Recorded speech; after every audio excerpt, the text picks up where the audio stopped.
आज वक्फ चेयरमैन से वक्फ मिनिस्टर से मुलाकात हुई सेक्रेटेरिएट में। ये मुलाकात दरअसल गुज़िश्ता एक हफ़्ता पहले बल्कि 5-6 दिन पहले हमारी एक मीटिंग हुई थी। तमाम जमातों के दीनी मिल्ली जमातों के ज़िम्मेदार और पॉलिटिकल ज़िम्मेदार उस मीटिंग में थे। तो उसमें 5 नुकात हमने तय किए थे कि ये वक्फ बोर्ड से या वक्फ मिनिस्टर से सवाल किया जाए। बात समझिए कि हम गवर्नमेंट ऑफ तेलंगाना से इस वजह से नहीं कर रहे हैं क्योंकि इसकी जिम्मेदारी वक्फ मिनिस्टर और वक्फ बोर्ड पे है। वक्फ बोर्ड पर गुज़िश्ता 30 साल से मजलिस इत्तेहादुल मुस्लिमीन का कब्जा है और जितने जायदादों पर कब्जे हुए हैं उसकी जिम्मेदार मजलिस इत्तेहादुल मुस्लिमीन। ठीक। आज हम कुल जमाती वफ्द जनाब मुश्ताक मलिक साहब की ज़ेर क़ियादत अज़हरुद्दीन साहब से मिले, क्योंकि वक्फ के ऐसे बहुत सारे इश्यूज़ हैं जो बहुत ज़माने से पेंडिंग है। वक्फ की जायदादों के बारे में कोई जवाबदेही तर्ज के नाम पे कोई चीज़ नहीं है। जो भी है लोग कब्जा करते हैं, हज़म कर लेते हैं और फिर फरार हो जाते हैं। तो उसके लिए कोई ना कोई जवाबदेही होना चाहिए। तो हमने उनके सामने यही रखा है कि इसके लिए अकाउंटेबिलिटी के लिए, जवाबदेही के लिए कुछ है ना इंतज़ाम कीजिए। और जितने भी वक्फ की जायदादें हैं वो जो है जो मफलूकुल हाल लोग हैं उनको उनकी तरफ कभी नहीं होता। और दूसरी तरफ तीसरी जानिब हम देखते हैं कि मार्केट वैल्यू एक रहता, पैसा वसूली बिल्कुल 50% नहीं, 25% नहीं, 10% भी नहीं होता। तो फिर वक्फ में डिपार्टमेंट में पैसे कैसे आएंगे और दूसरे पूरे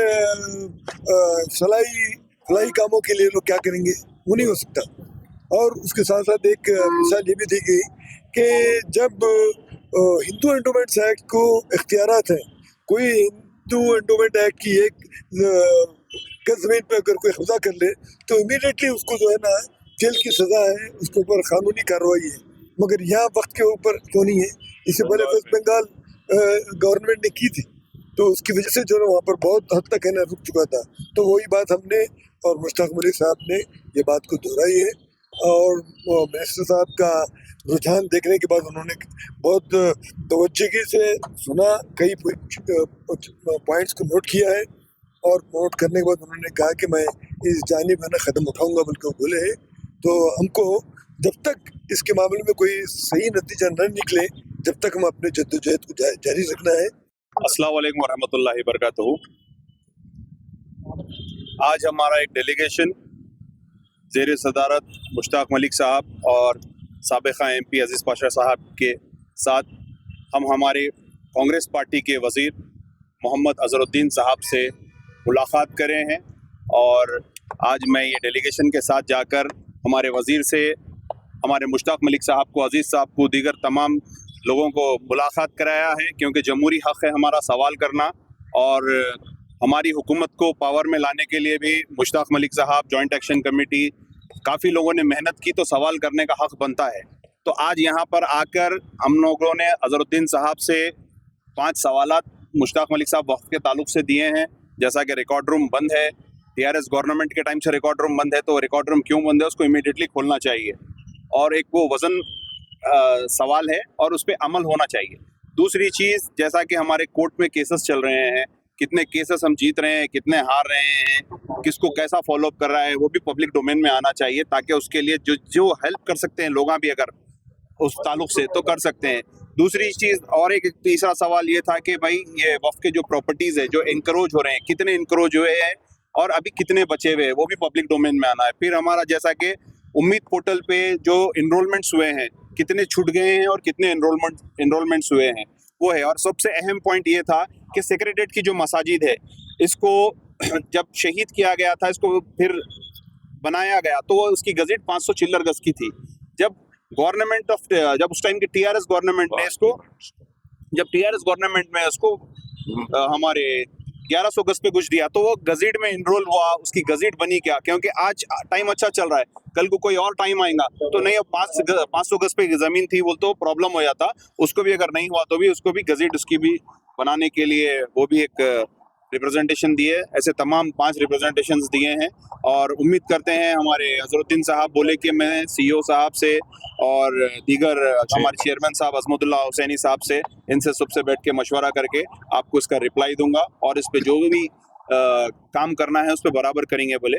और मैं भी आवाम से भी यही गुजारिश करता हूँ, वक्फ अल्लाह की ज़मीन होती है, इसकी हिफाजत करना हमारा काम है। आबो अजदाद ने हमारे लिए फलाह बहबूद के लिए छोड़ के गया है, तो इस पे हमको मेहनत करना चाहिए, उसको बचाना चाहिए ताकि आगे नस्लों के लिए काम में आए। काफ़ी वक्त लुट गई है, काफ़ी वक्त पे कभी चील के जैसे लोगों की नज़र है, काफ़ी इंस्टीट्यूशनों पे लोगों की नज़र है। बहरहाल काफ़ी जगह में लोगों को परेशान किया जा रहा है, वक्फ की जो हिफाजत करते हैं उनको भी परेशान किया जा रहा है और वक्फ के लिए जो लड़ते हैं उनको भी परेशान किया जा रहा है। तो अल्लाह दोनों की हिफाजत करे और हमारा काम ये है कि हम जब तक इंशाल्लाह हमको अल्लाह सेहत दिया, हयात दिया, बराबर ये चीज़ के लिए आवाज़ उठाएंगे। शुक्रिया।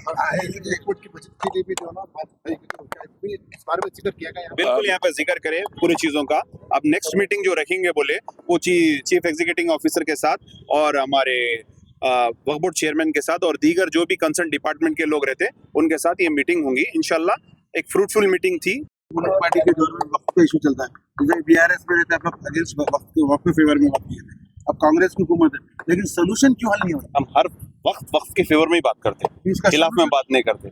सोल्यूशन क्या, किस चीज़ का सोल्यूशन पूछ रहे हैं? प्रॉपर्टीज में इलीगल कब्जे वगैरह कर रहे हैं, उसके लिए सोल्यूशन के लिए एक आदमी नहीं निकल सकता, एक आदमी निकलता, लेकिन लूटने वाले हजारों है, तो उसके लिए सोल्यूशन दूर तक लगाना पड़ता, टाइम लगता उसके लिए। Enactment भी करना पड़ता। और क्या है बोले तो जैसा कि अभी अब जो सवाल उठाए हैं ये बहुत पॉइंटफुल सवाल है कि वक्त के जो केसेस कोर्ट में चल रहे हैं इसके डोमेन पब्लिक में अगर आएगा तो मैं भी कुछ हेल्प कर सकूंगा, आप भी कर सकेंगे, आप भी कर सकेंगे। फिर वक्त का रिकॉर्ड जो बंद है उसको खोलना लाजमी है।